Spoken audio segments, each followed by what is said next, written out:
I used to think therapy was about healing. But now, I know it was something else entirely. T started with questions. Then the jokes. Then the sessions I thought were mine, but weren't. And when I stopped showing up, that's when he really started watching.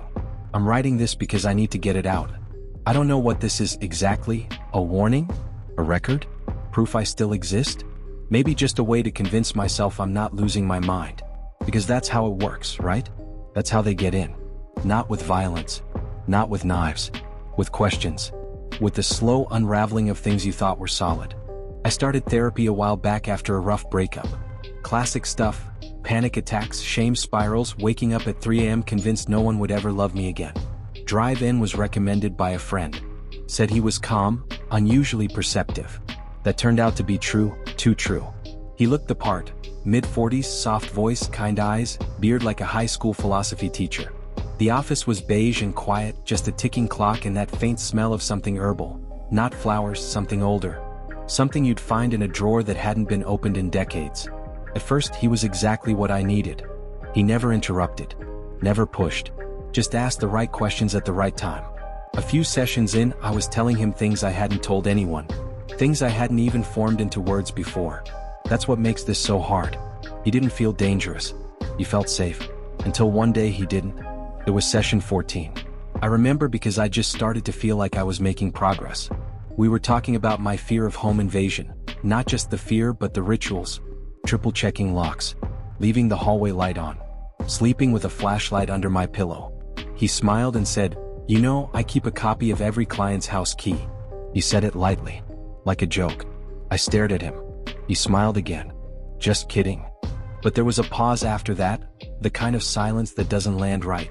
Like he was watching to see how much I believed him. I laughed awkwardly. Said something like, "Guess I better start locking the windows too." He didn't reply. Just wrote something down for the first time ever in our sessions. I should have walked away then. Over the next few weeks, little things started happening at home.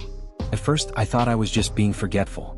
I'd come home and my shampoo bottle would be in the wrong place. Not fallen, just rotated. The lid unscrewed a little. Once, my toothbrush was damp at 3 p.m. I hadn't been home since morning. Another time, the fridge door was open just a crack. Nothing missing. Nothing spoiled. Just open. It never escalated. Nothing loud. Nothing obvious. Just wrongness in the small details. I started testing it. Taped a single hair across the crack of my bedroom door. Sprinkled talcum powder by the entryway.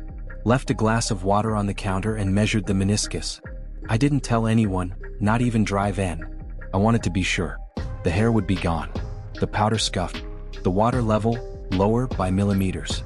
So I changed the locks. Bought a triple deadbolt system, self-installed. Didn't tell my landlord. Didn't write it down. Didn't even mention it aloud in my apartment. Next session, he smiled and said, "Feeling safer at home now?" That was the last time I saw him. I stopped showing up. Ignored his calls. Blocked the clinic number. I thought I was done. But a week later he emailed me. "Noticed you've been distant. Just checking that you're safe at home." There it was again, that phrase. Safe at home. I moved the next month. New suburb. New number. Didn't tell friends the address. Scrubbed myself off every online listing I could find. Bought blackout curtains and a door jammer. I even covered the peephole with tape. It worked. For a while. Then yesterday I checked my letterbox.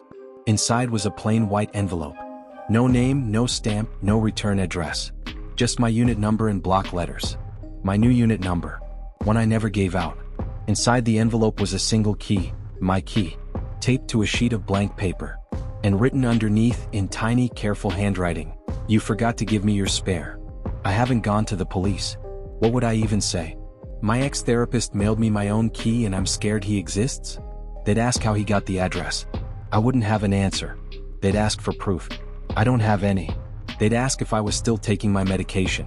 And maybe that's the point, because I think this was never about therapy. It was about access, conditioning, compliance. I thought the sessions were for healing, but now I think they were rehearsals. Every question was a prompt. Every silence was a test. Every joke was a blueprint. And when I stopped showing up, it didn't stop him. It activated him. Since the envelope arrived, small things have started again. The blinds shift positions. A spoon I never use ends up in the sink. My razor is slightly damp in the morning. Once I woke up and the light in the closet was on. I haven't opened that door in weeks. Last night, I was going through my drawer and found something that wasn't mine. A folded piece of paper between receipts and expired coupons. It was a printout of my original intake form from last year. Date stamped. Signed. My handwriting. But under the notes section in red pen was something new. Client case file number 0042, complete acquisition. Progress, 92%.